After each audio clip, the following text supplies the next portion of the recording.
So just wanted to show you guys what a day in the life is like here at Bleuet. We've got Lila in the corner with our new Rose Miss Aster tank.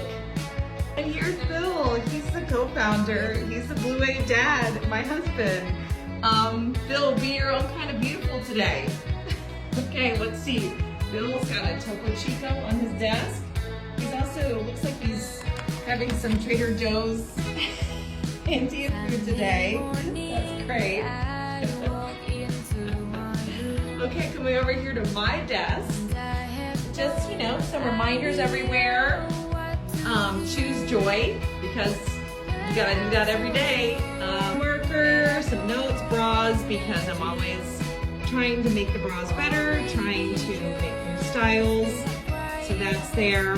Here's the other big part of our office is our office doggy. This is Albie. Albie is a Labradoodle.